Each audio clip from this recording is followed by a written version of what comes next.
Your image is your message for the world to see. So it is a non-verbal communication tool.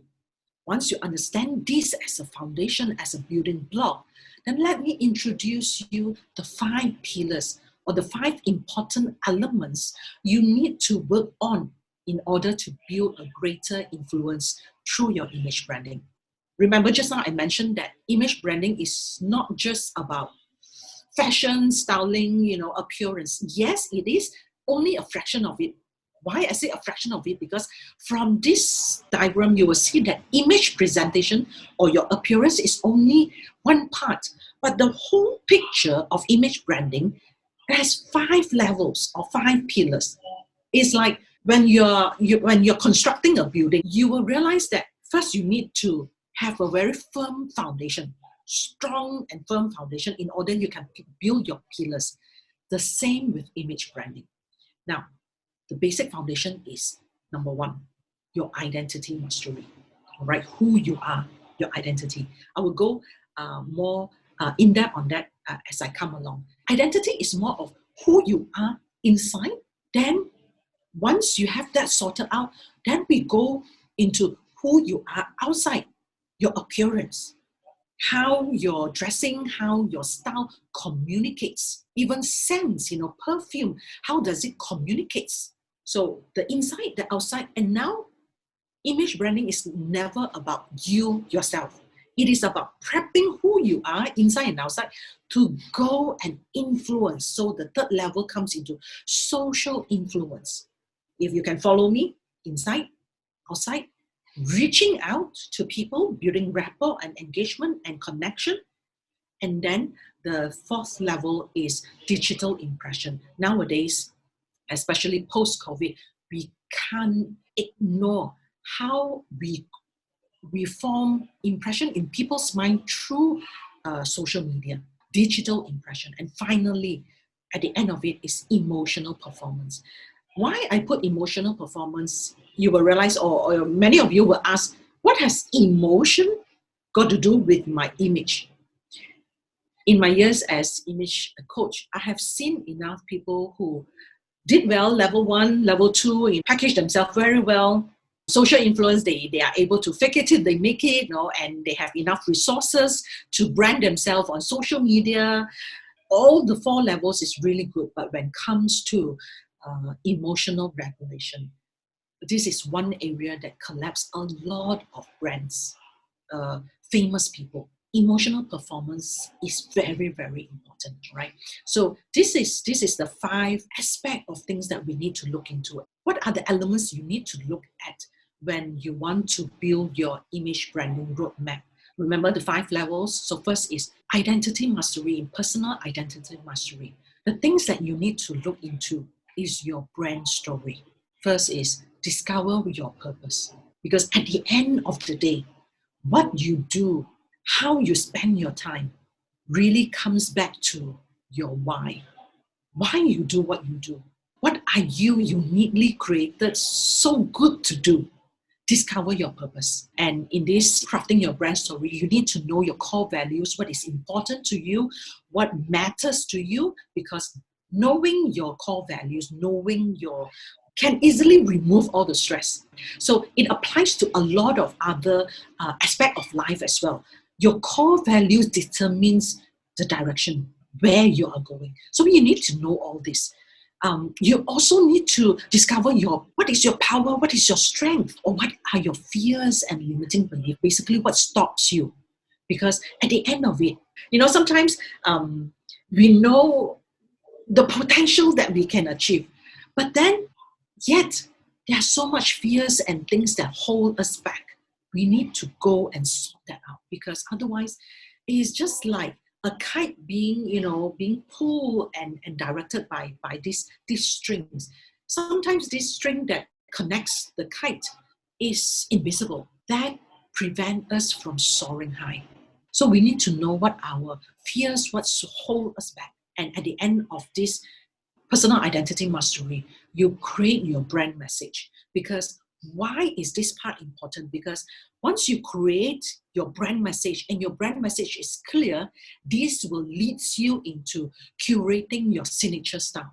How should I look on the outside that are congruence of my brand message of who I am on the inside? This leads us to the second level. How do you curate your signature style? Now, a lot of people are clueless about this. So how do I dress? A lot of people ask, how do I dress? What hairstyle should I go? So what is your reference point? A lot of people will follow what is the trend, right? You will Google what is in, what is out, what are everyone else is wearing, and then you follow. Is this right for you? Because what is right and working for other people may not work for you.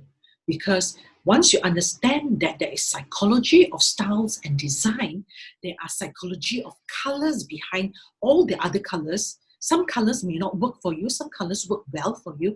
There's psychology of scents, even perfume.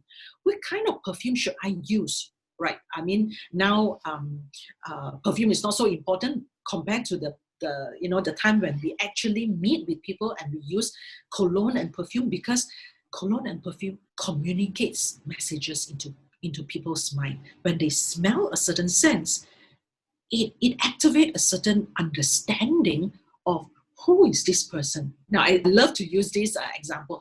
Have any of you ever experienced going into an elevator or a lift, and as the elevator door closes, even though you're alone, yeah, it closes, and then you have this sense of a perfume of the previous person that was in the lift. Yes, right, Josh? Yeah. So I always, in malls, in offices, I go into the elevator, and then, yeah, the guy also say yes, and the elevator lift closes, and then I smell this sense of either cologne, a man cologne, or a lady's perfume.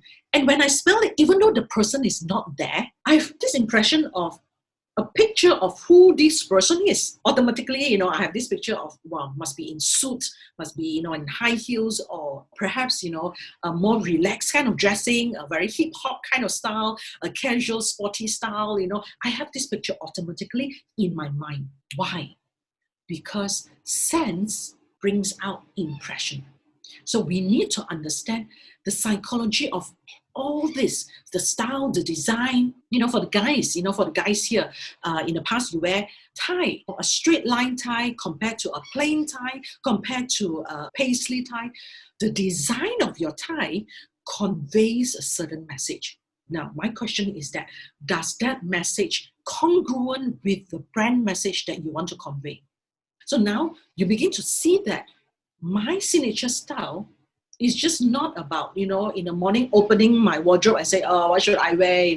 I just haphazardly reach out to a shirt or to a dress and then wear it. It's not. It is your non-verbal communication tool. So you need, in second level, how to curate your signature style. You need to understand the psychology of your wardrobe and the language of dressing. So, and how to align your inward as well as your outward identity. Then we go into how to level up your social influence. Understanding social mannerism, professional etiquettes and protocols is important. How to anchor your executive presence, understanding how body language speaks on your behalf. So this is the third level.